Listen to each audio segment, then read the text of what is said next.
Good morning, everybody. The messer's in the second row already, goodness. Good morning, everyone. My name is Zoe Hughes and I'm the Policy and Research Officer with Care Alliance Ireland. On behalf of Care Alliance Ireland and the UCD School of Nursing, Midwifery and Health Systems, I'd like to welcome you here to this, the third biannual Care Alliance Ireland Family Carer Research Conference. Since 2015, Care Alliance, in partnership with our colleagues here in UCD, have hosted this conference to highlight the excellent research taking place in Ireland and internationally on the broad topic of family care. The research taking place is, as you'll see today, not only diverse in topic and method, but also diverse in who is doing the research and where it is being undertaken. Today, you'll hear presentations from academics, from students, from family carers and not-for-profit researchers, all of whom have the interests of Ireland's 390,000 family carers at the core. This research can be used not only to further our understanding of the issues facing family carers, but also can be leveraged, we believe, to influence policy and practice to give credence to the overarching aim of the current, although arguably outdated, National Carer Strategy, which is for carers to be recognised and respected as key care partners. Before I introduce my colleague, Liam O'Sullivan, to make this morning's opening presentation, which will set the scene for the rest of the day, I'd like to make a few remarks of my own. This conference was made possible thanks to funding from the Health Research Board, and we're very thankful for their support. In particular, we welcome their moves in recent times to acknowledge the positive impact that the not-for-profit sector has with regards to research, and their understanding that creating deeper partnerships between the academic and not-for-profit sector can only benefit the Irish health research landscape. Some of the aims of today are to create connections, increase our knowledge, and to make recommendations for family care policy, which is rooted in current and innovative research. As such, I will be preparing a conference proceedings document following today, which will highlight the key research-based recommendations emerging from our discussions. This document will be available on our website when published and shared with the relevant policymakers, and will form the basis of our ongoing macro advocacy for family carers, which forms the core of our work in Care Alliance. And I urge you, whether you are an academic, a family carer, or work within the not-for-profit sector, to use these recommendations in your own work. As part of our commitment to making research accessible to all, we're currently live streaming today's event on the National Carers Week Facebook page, and we'll also make the video recordings available after the event. We know that many family carers cannot often free up their valuable time to attend events like this, and yet they are very much the most important group to include. I hope that those watching online will make some comments and ask questions, which then I can relate to the speakers. Of course, that means that any comments you make today here in the room will be heard by those watching in real time or at a later date, so confidentiality cannot be provided. We also encourage those of you in the room to tweet and discuss today's event online using the hashtag CAIConf2019. For most of the day, you'll see me sitting at the back of the room furiously live tweeting the discussions, and so feel free to join me if you can. As for some basic housekeeping, we'll have a number of coffee breaks throughout the day and a nice long lunch break, so I would encourage you to use that time to connect with each other. There's a huge amount of knowledge in the room here today, so please take advantage of it. The bathrooms are outside this room and just down, that will be down to the right. So they're quite easy, and there's a pharmacy up there if anybody needs anything. It's very important to me at the moment. I won't ask you to turn your phones off, as that would defeat the purpose of asking you to tweet. But if you could put them on silent or vibrate so as to not interrupt our speakers, that would be really great. Finally, in case I forget when I'm presenting the concluding remarks later, I would like to say a special thank you to Dr. Attracta Lafferty, Dominique Phillips, and everyone here in UCD for their partnership and support in the organisation of today. In particular, I would also like to thank our research assistant, Kevin Deegan, for taking over the organisation of the logistics of this event when I had to take significant time off in the recent months, only returning this week to see absolutely everything taken care of expertly in my absence, and I don't feel redundant at all. So thank you. So with no further ado, please welcome Liam O'Sullivan, Executive Director of Care Alliance Ireland, to present the opening presentation for today's conference.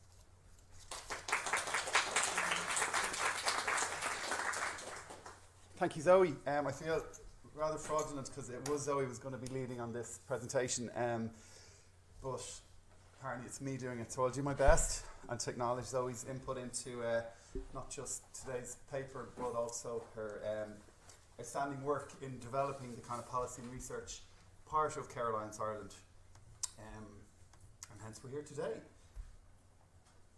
Thank you, Kevin.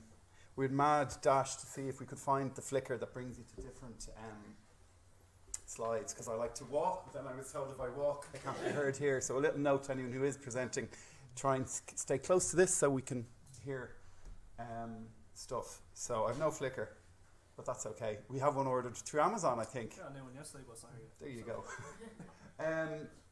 So I'm going to try and spend about 20 minutes talking, and then hopefully you guys get to have a chance, I suppose, to make some observations, comments, questions, and that'll be the format throughout the day. I think 20 minutes and then a 10-minute kind of Q&A. So hopefully that structure works well. And as Zoe said, we've a lot of breaks built in because it can be tedious and heavy enough to absorb all this stuff. So a couple of questions, I suppose. I was thinking, what does policy mean? And yes, we talk about policy a lot, and Zoe's the policy and research officer. I juggle a bit of everything, so I probably should know what policy is, and I guess it depends, who you're asking. So I'll say a little bit about that. Talk a little about the evolution of family care policy in Ireland, look at some of the key policy documents, including the National Carers Strategy, some more recent policy documents, and I suppose looking at the effectiveness of strategies and what do they mean to people, who takes ownership of them. We talk about them gathering dust. Is that the reality, or is it somewhat different? Asking about having the question of, do figures matter? Zoe alluded to 390,000 family carers. I think it's 390,270 based on most recent data that we got. And how is that important and why? And what do we do with these figures? I suppose I will put out a call for research to really focus on societal impact. And yes, there's a value in blue sky thinking. But as an advocacy organisation that tries to straddle that between family carers, civil servants, politicians, academics, we feel strongly about that research needs to have a focus on having positive societal impact, and that it impacts on policy for the betterment of the lives of family carers. And I guess we make no apologies for that. Going to allude briefly to some of the implementation challenges. I was lucky enough to do the implementation science course in Trinity a number of years ago, and that really brings home the challenges of implementing changes in practice, be it in medical, health and social care, or in any other field. Give an example, come back to some of the issues of numbers, because I'm a bit of a quantitative geek, so I thought that's easiest. I'm comfortable with that. So if you've come to listen to my qualitative, ethnological, phenomenological paper, you're in the wrong conference, or at least you're in the wrong paper here. And I suppose if I ask what would success like, and from whose perspective, because at the end of the day we're here to advance the situation of family carers in Ireland and beyond. Okay, so policy, I guess, what do we mean by policy? And look, some of these are more questions than answers. I guess it's an approach to something. You can have a policy to parenting, but your implementation of it might be very different. So we can have a carers policy, a carers strategy, and is it associated with, I suppose, legislation, or is it aspirational, or is it a bit of everything? And I guess, where does policy appear? Is it from the mouths of politicians? Is it from written documents? Or is it from the coverage, the sound bites that the media like and focus on? And I guess, what are the drivers of it? Is it through culture? Is it from lobbying, the EU? And I see Rob here from the European Foundation, very welcome. Rob may, I'm sure, interject at some stage, commenting on the role the EU has in progressing EU carer policy. Is it from the economy? If a rising rising boat lies, whatever that expression is that the case? Is there more money to support carers in good times? And there's some evidence that that's the reality. Or is it an ideology? Is it that just families should look after, people who need care, and that's it? Or to what extent should the state be involved in supporting or supplanting the role of caring? And I know we've Anil here from Carers Worldwide. I'm sure his experiences of developing carer infrastructure in India and beyond is very different to where it is in Ireland or the UK, or in kind of more English or Western and quite wealthy countries. So there's just some thoughts on, I suppose, policy. And finally, what does it influence? Does it influence resource allocation, and where's the evidence for that? Does it influence the level of carers allowance, the eligibility requirements? Does it influence home care eligibility? And I know there's a move towards a statutory basis for home care. And we often hear that resources follow legislation. At the moment, there's no right to home care, hence it's on a discretionary basis. And a lot of family carers will have got letters from HSE officials going, you have been approved for X, subject to resourcing, or we don't have the budget at the moment. So it's that disconnect between assessed needs and actually what's being delivered. And a little plug, we did a bit of research on that, and there is a large gap between the assessed need for home care and the actual what's delivered on the ground, and supported by more recent research from the ESRI that will speak to the incremental and ongoing increase in care demands and what the state perhaps may need to consider in that regard. So there's a couple of pictures. I found them in Google. I showed them to Zoe yesterday. They're brilliant. I really like that one on the right. But I have to say, I didn't spend 2 days trying to formulate it. I just Googled it. But it's just to get a different kind of sense of what policy might look like, and those interconnections, that more systemic approach. To those of you in the audience of a social work background, you'd be all interested in this systemic thing, and it's not all linear. And that is the reality. This stuff is nuanced and sometimes messy, and not one way. And that from a paper we put together 2 years ago, and it just tried to pull together all these different parts of carers around research, diagnosis, and those. So in your own time, have a look at that. My slides will be up on our website by tomorrow. So the evolution of policy, I suppose. I'm kind of relieved that Frank Goodwin isn't here, because he's kind of, we've just lost something here, Kevin. I might need a bit of help. It's good. But Frank, as I understand, was very much the founder of the carers movement in Ireland in the 80s. Ageing parents got together with a couple of people around the coffee table, and from there, the Care Association was set up that has subsequently moved on to become Family Carers Ireland. I think that probably is. We were set up, Care Alliance, in the mid-90s. A number of organisations came together and said, well, what about the carer in this? Yes, people have dementia or people are living with depression. What about the wider family environment?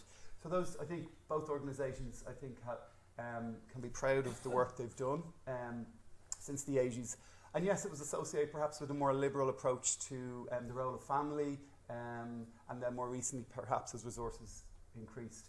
Just going back a little bit, stepping back into the maybe outside of Ireland, the evolution and founding of a movement, as I understand, again, it's a lady, Mary Webster, a single woman in London, if I recall, or somewhere, Rob, you can correct me on this, but that she wrote a letter to the Times of London expressing, just perhaps describing the care she was providing to her ageing parents, and what that meant, and the challenges and the expectation of her to do that. And I think that created a real response, and from that emerged the carers movement in the UK. I can't remember originally its name. It probably had all those very un-PC words associated to it originally. It's now Carers UK, and is a very strong organisation there. Similar movements in Australia and the US, and then more recently at a European level. Eurocares was set up probably about 12 years ago, and actually Robert Anderson chaired it for a number of years. At a wider level, IACO, which is, I suppose, an embryonic worldwide our International Association of Care Organisations. And we're delighted to say we've been involved in both of these organisations, hopefully in a positive way. And I suppose it would be amiss not to reference the connection between disability and caring and independent living movement, and how all they kind of generally complement each other. There has been some conflicts around, maybe some would argue the caring language can be patronising and disabling, and how. But I think I'm delighted to see Joanne here from the Disability Federation, and we work closely with them, and we would see disability and caring as two sides of the same coin. And yes, there will be sometimes challenges and prioritisation issues, but by and large, we're moving towards the same goal, we would feel. Okay, so some of the key policy developments we would, I think, and I'm just going to list them here, try to get back to see when was the first kind of payment for caring, and as I understand it was in the 70s, described as the prescribed relatives allowance. You didn't get it on prescription, I'm sure. I really don't know its original origins, but it was, I suppose, an attempt to acknowledge some of that high-level care provided in the 80s. And Zoe and I had this discussion: is this policy? Is this practice? Is this?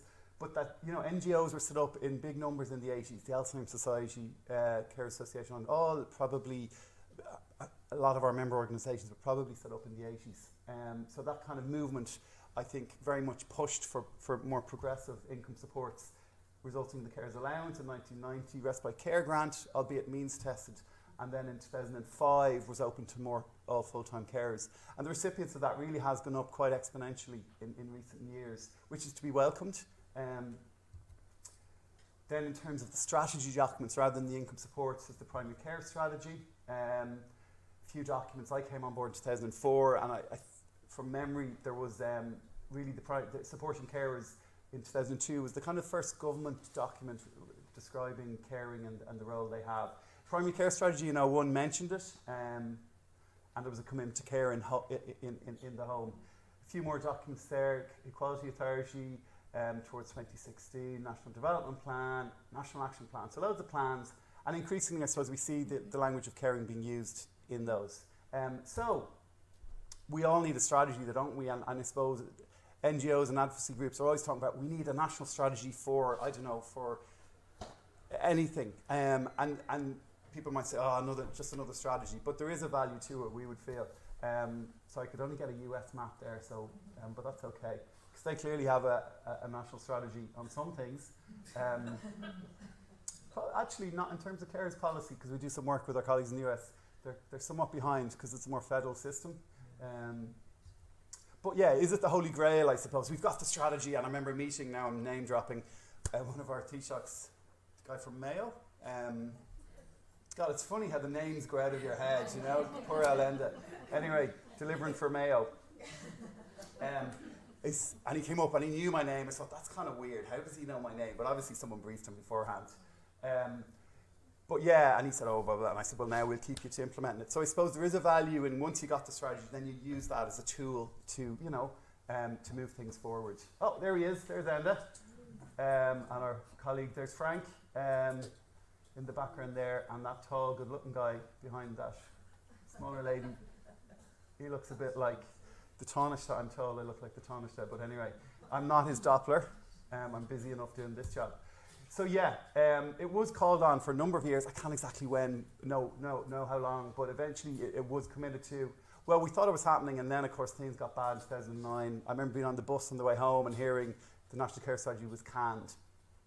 3 years later we got it, but it was very much on a cost neutral basis. So it was very much managing our expectations about what was in it, and that wasn't ideal. But it did give some commitments to research. They talked about evaluation specifically, but some level of research and some further policy developments within the context of being cost neutral, which can be problematic.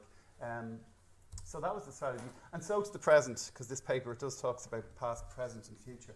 So we're on present. And I guess some of the challenges are, there are sometimes competing references to carers in some documents. I think the most recent disability inclusion strategy, we thought we were making good progress around the language, and we clearly didn't succeed in getting language in that adequately reflected the complexities and nuances of caring and disability. But we're not giving up. Vision for Change is under review. National Care Strategy, we've spoken about. National Positive Ageing Strategy, all these strategies, and Sláinte Care, which is the most recent iteration of trying to improve things. There's just an image of some of the number of times the words, and we can get caught up with language sometimes, but kind of sometimes it matters. And in our questions and our research with carers, it does matter. Yes, they want to make sure the supports and services, but it is important how they're described. And family care tends to be the one most acceptable. So there's been some evolution towards using the language family carer, but as you can see, not always consistently or increasingly, but we're working on that. I suppose the question of effectiveness of strategies, and I appreciate there's loads of stuff I'm rambling on about here, so it's a little bit of a mix of my rambling thoughts that evolved in the last 3 days. I suppose the good thing is it's one document that you can refer to. If there's a legislative basis behind it, then that's even better, and increasingly such documents often have an implementation plan, a review, and I'm told at 5 minutes, so I better get going with my implementation. And does it have a budget associated with it? It's used by the opposition. It can be a way of benchmarking stuff. And it's the policy if it's in it. The problem is if it's not stated in the strategy document, then it's not the policy. So it can almost weaken your argument about maybe progressing something new and innovative in terms of carers assessments, for example. And the idea of shadow reports and scorecards, and Family Carers Ireland have done that well, working with us. to try and bring the government to account on where we're going with the strategy. There is, that's Mary Lou who held up our report this time last year on home care. And you have to go with that in terms of the opposition using or misusing some of your work, but that is the reality. It can be hard to quantify, but we are confident that as the party manifestos, political party manifestos emerge, they will increasingly refer in a kind of nuanced and considered way to family care supports and interventions. And we think that's, a credit to the 20, 30 years of work being done in that area. So just say a little bit of income supports. There's some significant, again, is this policy, is this practice? But what it does mean is more people are getting income supports to support them in their caring role. And I know some colleagues from the Department of Employment Affairs and Social Protection, and they will know all about the figures and the incremental increase in recipients, which is great. And to be fair, now more and more people who are providing significant care to an ageing parent, to a child with a lifelong condition, are in receipt of some supports. Yes, they're not enough, but internationally they're pretty strong. There's been a relaxation in the income eligibility limits, so for that reason, more and more people are becoming eligible. However, the income disregard hasn't changed for 11 years yet, whereas incomes actually have increased. There's some other figures. As I said, you can refer to these at your leisure at a later time. Most recently, we did secure an increase in you could continue to receive the carers allowance yet work a few more hours. So it's enabled more people around that returning to work. And I know my colleague Attracta and her colleagues are working on that in UCD around that working and caring balance. So, and the evidence, it's really important for people to hold on to their jobs while they're caring. So we're very much behind that. I think this initiative to bring it to 18.5 hours really will at least bring a certain cohort of people, keep them in the labour force, yet still provide that level of care. There's some figures in the increase, and I suppose the one message is there has been an increase in the overall share of the welfare budget going to income supports for carers, which we of course welcome. So just looking at that, and this is the kind of case study piece, a lot more people has gone from 35,000 to 120,000 to get one of those payments. Now for some it's just that once-off one in June, €1,700. For others it's more people being eligible for the carers allowance or for other payments, which is good. There's some sources, there's some slides just demonstrating, and that's from the report published on the carers allowance 2 months ago. There's probably a couple of people in the audience who were part of that, so thank you for putting that together. It's been very helpful. So I suppose, how do we attribute, and this is around the research into policy, into practice, how can we attribute stuff to that increase? Is it because of lobbying, self-identification, advocacy, economic development, media coverage? Maybe that goes, oh God, yeah, we need to do something. Is it because there's more resourcing? We have an older population, 20,000 people over the age of 65 each year, which is wonderful. Is it about changing diagnostic processes? Are more young people being diagnosed as being on the spectrum? Changes to eligibility criteria, lower mortality rates, all good stuff. Is it because of primary research? Or is it a bit of all those above? And I guess that's for us to talk through later as the day progresses. There's some, in terms of statistics, it can be tricky in research, and it depends how you ask the question. Does it look at the variance in reporting, self-reporting on caring? Our most recent paper, and it's over there, has identified this figure that reflects the updated changes in population. And interestingly, there's less younger people and a lot more people older than younger people, if that makes sense. So you can decide where you are there. Okay, going to wrap up nearly on this. We have an implementation deficit disorder. You've heard that before, but it's, I remember the course I did in Trinity talked about 20 years before a medical advancement actually becomes of widespread use. And I don't know that's any different in care support interventions in some ways. And some of the challenges I'm going to speak to. Why, and this is a very recent experience, but the challenges of identifying interventions that really have that statistical significance, and I'm using those fancy words because most of you hopefully will get it. I didn't, that's why I went back into the course in research methods, so I understood what I meant. But why is it so difficult to move that dial so that an intervention really positively affects the quality of life of people? Some work around home care packages and intensive care packages.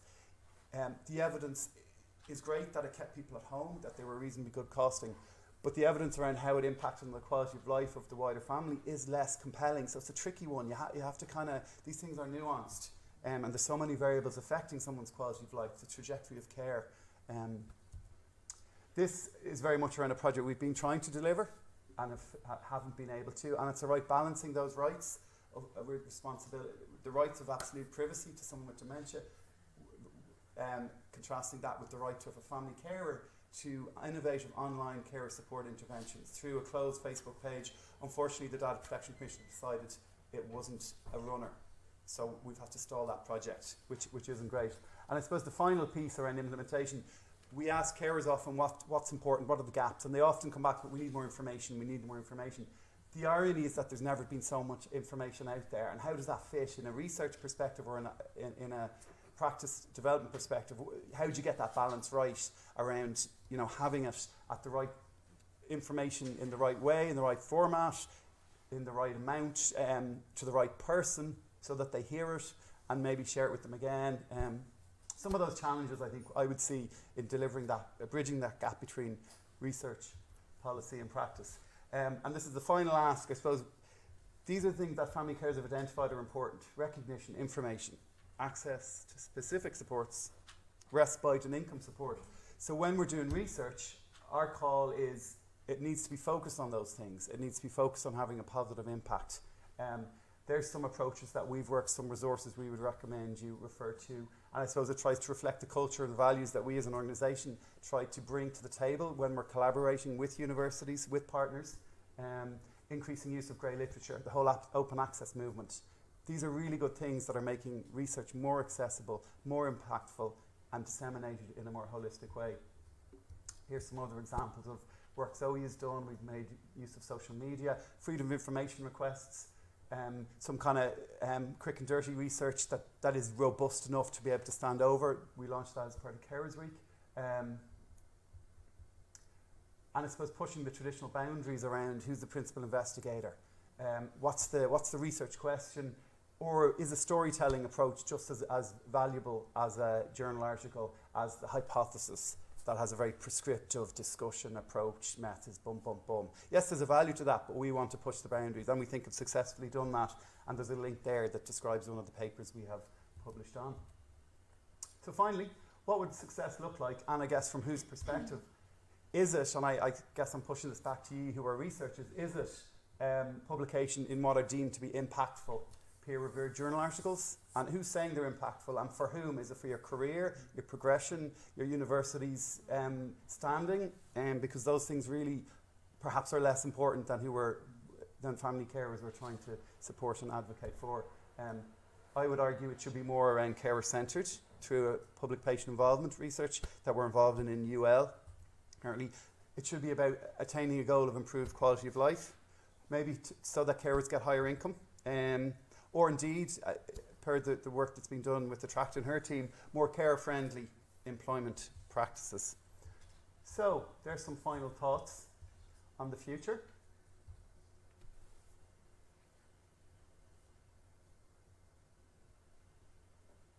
And I suppose the last two probably I'm most comfortable with in some ways. That we do need to collaborate more. We're doing well, but we need to do that better. And we also need to win over the hearts and minds of our audience. So yes, we need the hard qualitative quantitative data, but we need the individual stories. We need carers to be speaking who are doing that today, their experiences, their challenges of caring for a loved one, and then challenging us as researchers, as policymakers, as advocates to do that effectively. Okay. And this is part of it. This is part of it. As Zoe says, we're going to be publishing some of the proceedings, live streaming some of this so it's more accessible to everyone. Thank you. So we just put a red card up which meant I was over 20 minutes, so I've probably got about 6 minutes before we move on. Or less, or if there's no questions. The person who I asked to plug the question, make sure don't forget the question I told you to answer. Really? No, I'm only kidding. Kevin? Any thoughts or observations? We will have time later to discuss stuff, so that's okay as well. Please, Tractor. So I just want to know how you envisage how family care policy in Ireland for the future. How do you envisage it progress? And you mentioned there that there might be some talk around health and social care policy by the department. I'm just thinking of in terms of your views, where do you see it going Yeah, I think, different organisations look for an updated ageing, dementia, caring. There's a solid argument to have it as a health and social care policy. And then I think there's less risk that they'll be siloed and that the language will be contradictory. So in some ways I welcome it. Now maybe I shouldn't be saying that, but I think health and social care policy, it's our job to make sure that the carer's voice will be really strong. I'm getting strange looks from Zoe, so maybe we're not on message here. but that, carers' issues are an integral part of that. So yeah, the word is, we're being told through the Department of Health that forget about a new strategy for carers or other, that it's health and social care. And I think that'll be okay, but it'll be our job to make sure through evidence-based research, through participation in fora, that we get the carer's voice.